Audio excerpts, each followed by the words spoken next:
Hi everyone, I hope that you're well.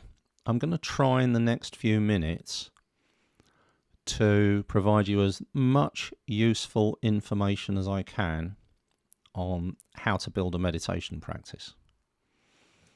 Right at the top of the list, without the slightest shadow of a doubt, meditate in a group.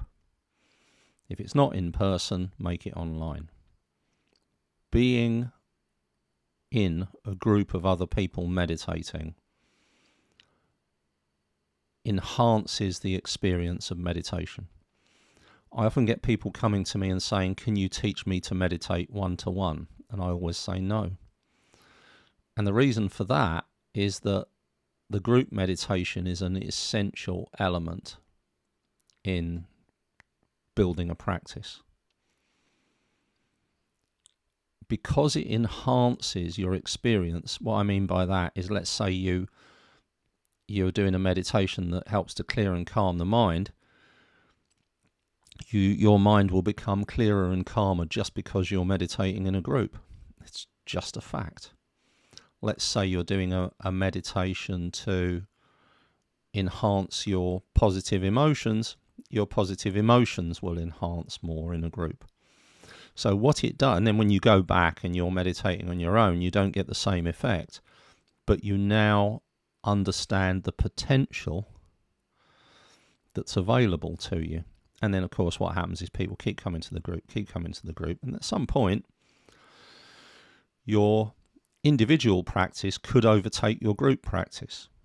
Your direction of what meditations you want to focus on might move away from that in the group. You might move to another group, or you might not find anybody that teaches the practices that you want to learn right now, and then you're doing your independent practice. But at the end of the day, all good meditators and all good meditation teachers, it's all group practice.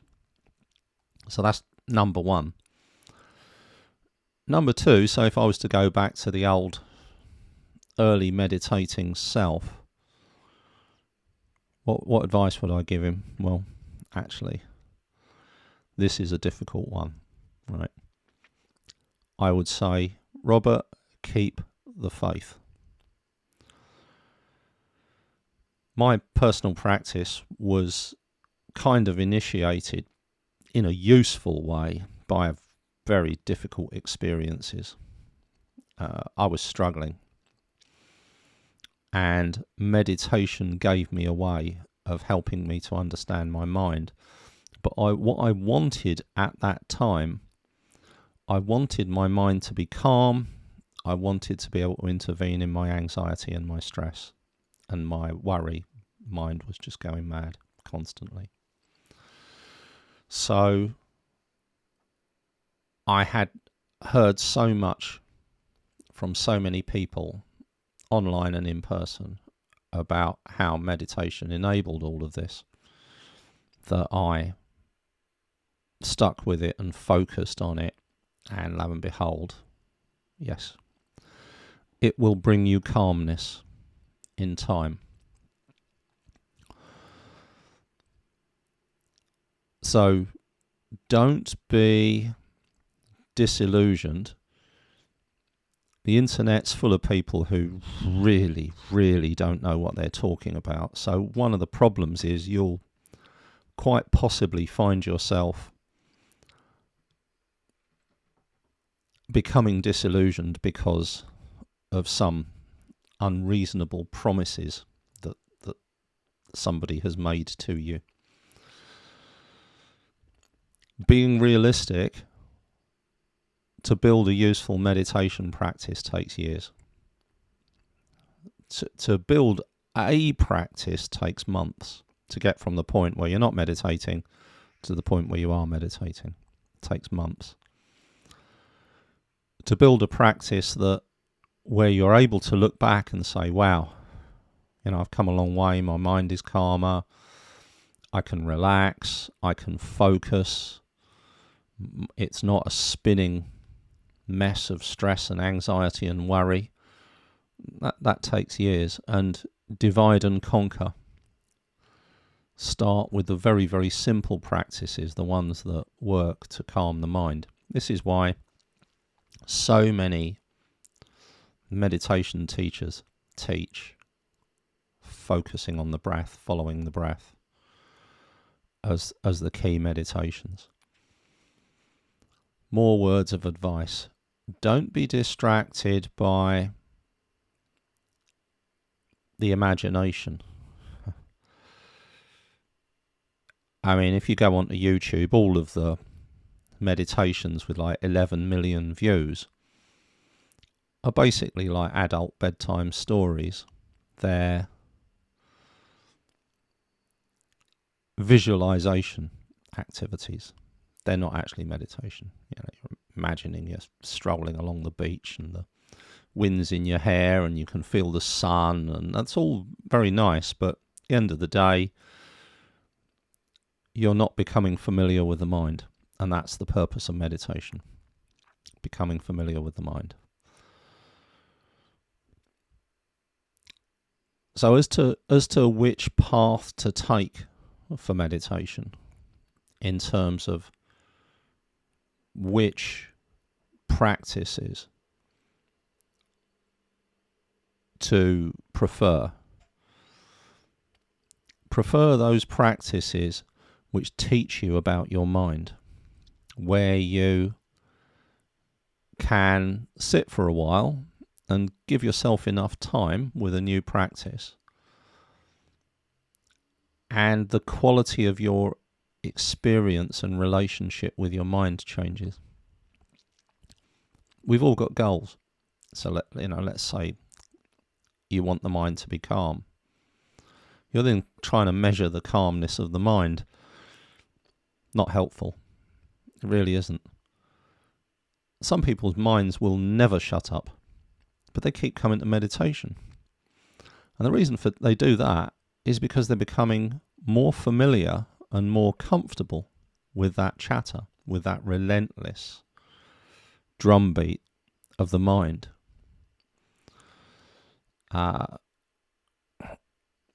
Don't chase unrealistic expectations such as being mindful or present all the time. I did, and that was a distraction. If you make being present or being mindful your purpose, you're losing an opportunity to become more comfortable with the mind by doing meditations that allow you to just become familiar with it, so you become the observer of the mind. So anything that allows you to sit with the mind, notice the mind, get familiar with the mind, become comfortable with the mind, I'd say those are the ones to focus on. So the meditations that I teach, following the breath, obviously, and then the noting practices are incredibly powerful. Noting thoughts arising and noting the quality of thought, they, to me, made a phenomenal difference. When I was able to witness my thoughts, the more comfortable I was with my thoughts, the less thoughts there were. Which brings me to another distraction, which is the desire to silence the mind. It's a joy to silence the mind. It's also a joy to just go straight to sleep. But when you've got a flight at 4 o'clock in the morning, funny enough, the mind's not on your side. So the mind doesn't work in our favour if we're aligning ourselves with the external environment and saying, I need this from my mind to do that. You will experience resistance. So really, honestly, the mind is going to become more calmer when you're not trying to calm the mind. It's as simple as that. A thing called the law of reversed effect happens all the time. This is a fundamental part of human nature. Externally, in the external world, if you want something to happen, you push it, and if you want it to happen faster, you push it harder. With the mind, no. Just to use the getting to sleep example, let's say you say to somebody, well, I'm struggling to get to sleep. They could give you loads of advice, but they're never going to say, nobody's ever going to say, well, if you can't get to sleep, you just need to try harder. It's not going to work with sleep. It's not going to work with calmness. It's not going to work with focus or awareness or relaxation.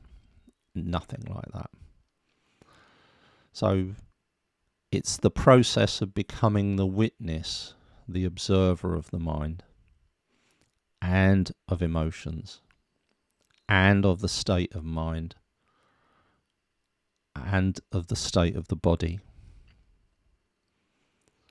And it's about becoming an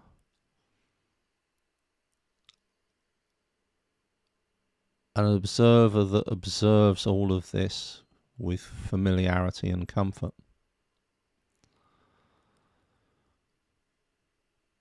And to become familiar with anything, we need to spend time with it.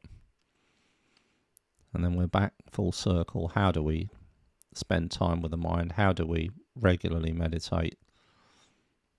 Join a meditation group.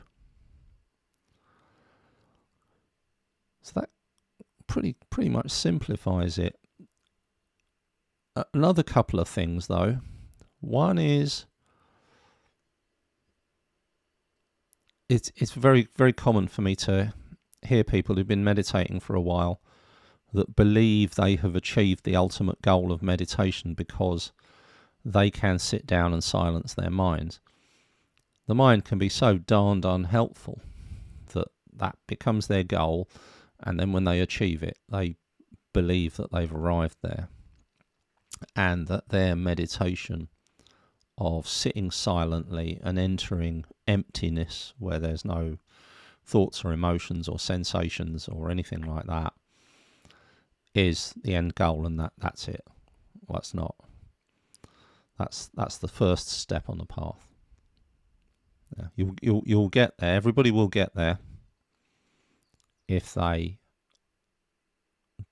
don't try too hard, if they don't have expectations, if it's not a willpower-based, goal-oriented activity. The rules within the mind are completely different to the rules in the external world, so we can't apply the same set of rules.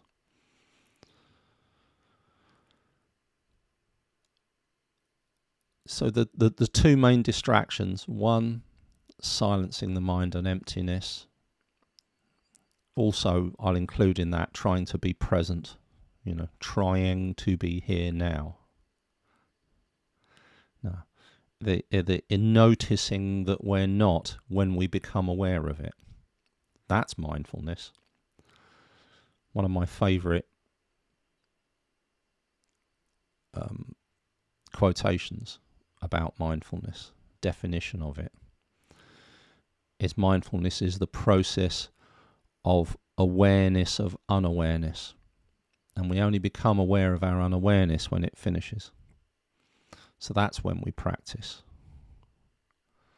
The desire to constantly be present is absurd. It's never going to happen. Don't bother.